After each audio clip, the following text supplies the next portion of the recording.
ഇസ്രായേലിന് നേരെ വ്യോമാക്രമണം നടത്തി ഇറാൻ. ബാലിസ്റ്റിക് മിസൈലുകളും ഡ്രോണുകളും ഉപയോഗിച്ചാണ് ആക്രമണം. 20 കിലോഗ്രാം സ്ഫോടക വസ്തുക്കൾ വഹിക്കാൻ ശേഷിയുള്ള ഡ്രോണുകളാണ് ഇറാന് നേരെ തൊടുത്തത്. ഇരു രാജ്യങ്ങളും പരമാവധി സംയമനം പാലിക്കണമെന്ന് ഐക്യരാഷ്ട്രസഭ അഭ്യർത്ഥിച്ചു.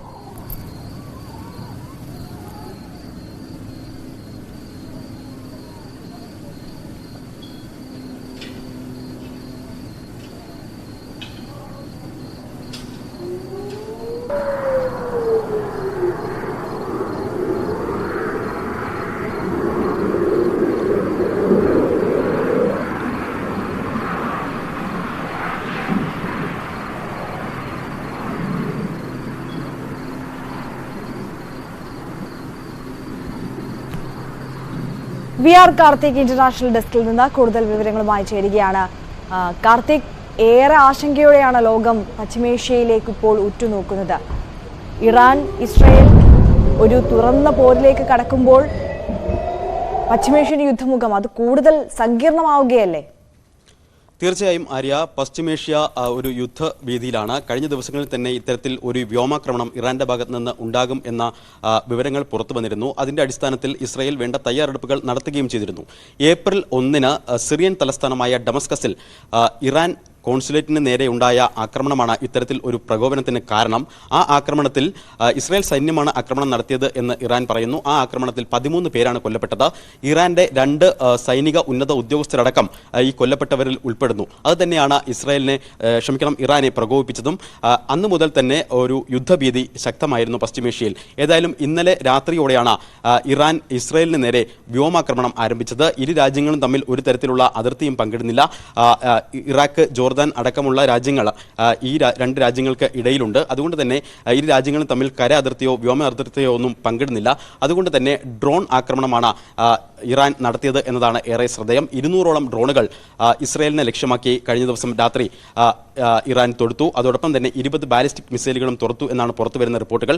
ഏതായാലും നേരത്തെ തന്നെ ഒരു യുദ്ധ ഭീതി ഉണ്ടായിരുന്നതുകൊണ്ടും നേരത്തെ തന്നെ ഇത്തരത്തിൽ ഇറാന്റെ ഭാഗത്ത് നിന്ന് ഒരു ആക്രമണം ഉണ്ടാകും എന്ന് പ്രതീക്ഷിച്ചിരുന്നതുകൊണ്ടും കാര്യമായ പ്രതിരോധ പ്രവർത്തനങ്ങൾ ഇസ്രായേലിന്റെ ഭാഗത്ത് നിന്നും ഉണ്ടാവുകയും ചെയ്തു. ഏതാണ്ട് 200ഓളം ഡ്രോണുകളും 10 ബാലിസ്റ്റിക് മിസൈലുകളും തകർത്തതായി ഇസ്രായേൽ ഡിഫൻസ് ഫോഴ്സസ് ഇതിനോടകം തന്നെ വ്യക്തമാക്കിയിട്ടുണ്ട്. ഏതായാലും ഒരു യുദ്ധഭീതി ഇപ്പോഴും നിലനിൽക്കുകയാണ്.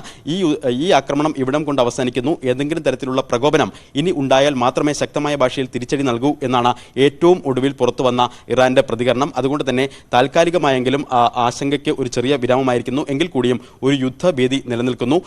ഇസ്രായേൽ ഈ ആക്രമണത്തെ എങ്ങനെ പ്രതിരോധിക്കും എന്നതാണ് ഇനി ലോകരാജ്യങ്ങൾ ഉറ്റുനോക്കുന്നത്. സ്വാഭാവികമായും ഇറാന്റെ ഭാഗത്ത് നിന്ന് ഇത്തരത്തിൽ ഒരു ആക്രമണം ഉണ്ടായാൽ അതിന് ശക്തമായ ഭാഷയിൽ തിരിച്ചടി നൽകുമെന്ന ബെഞ്ചമിൻ നെതന്യാഹു അടക്കം വ്യക്തമാക്കിയിരുന്നു. ഏതായാലും അമേരിക്കൻ പ്രസിഡന്റ് ജോ ബൈഡനുമായി ബെഞ്ചമിൻ നെതന്യാഹു ചർച്ച നടത്തി. ഇക്കാര്യത്തിൽ ഇനി തുടർന്നുള്ള ഇസ്രായേലിന്റെ നീക്കങ്ങൾ എങ്ങനെയാകും എന്നതാവും ഏറെ നിർണായകം.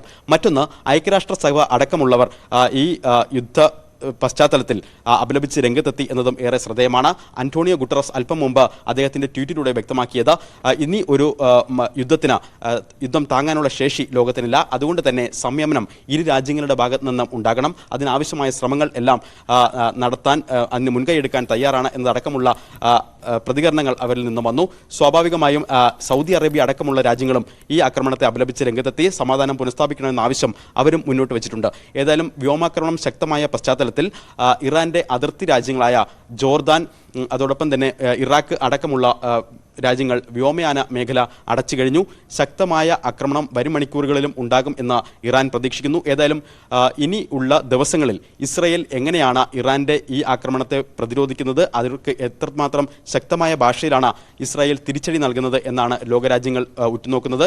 ഏതായാലും ഗാസ പോലെ വീണ്ടും പശ്ചിമേഷ്യ കലുഷിതമാവുകയാണ്. ഈ നിലവിലെ ഈ സാഹചര്യങ്ങൾ ഇറാന്റെ ഈ പ്രതികരണത്തിൽ നിന്ന് വ്യക്തമാകുന്നത് താൽക്കാലികമായെങ്കിലും ഇത്തരത്തിൽ ഒരു തിരിച്ചടി, അത് നേരത്തെ ഇറാന്റെ പരമോന്നത നേതാവ് ഖമേനി തന്നെ പറഞ്ഞതുപോലെ ഇറാൻ ഇസ്രായേലിന്റെ മണ്ണിൽ തിരിച്ചടി നൽകും എന്ന് പറഞ്ഞിരുന്നു. ഏതായാലും വ്യോമാക്രമണത്തിലൂടെ അത് നൽകിക്കഴിഞ്ഞു.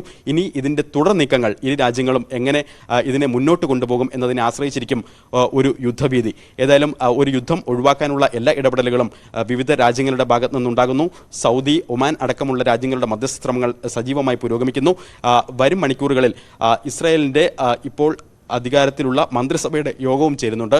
സ്വാഭാവികമായും ആ മന്ത്രിസഭാ യോഗത്തിന് ശേഷമായിരിക്കാം എങ്ങനെ തിരിച്ചടി നൽകണം എന്ന കാര്യത്തിൽ ഒരു തീരുമാനമെടുക്കുക. ശക്തമായ ഭാഷയിൽ തന്നെ ഇസ്രായേൽ ഇതേ നാണയത്തിൽ തിരിച്ചടിക്കാൻ തീരുമാനിച്ചാൽ പശ്ചിമ പൂർവ്വ ഏഷ്യയിൽ കാര്യങ്ങൾ കൂടുതൽ കലുഷിതമാകും. ആര്യ, തീർച്ചയായും VR കാർത്തിക്കാണ് വിവരങ്ങൾ നൽകിയത്. അതാണ് സാഹചര്യം. എന്തായാലും കൂടുതൽ കലുഷിതമാവുകയാണ് പശ്ചിമേഷ്യ. യുദ്ധഭീതി അവിടെ ഒഴിയുന്നില്ല, കൂടുതൽ സങ്കീർണമായ സാഹചര്യങ്ങളിലേക്ക് നീങ്ങുന്നു എന്നുള്ളതാണ് ഏറ്റവും ദുഃഖകരമായ കാര്യം.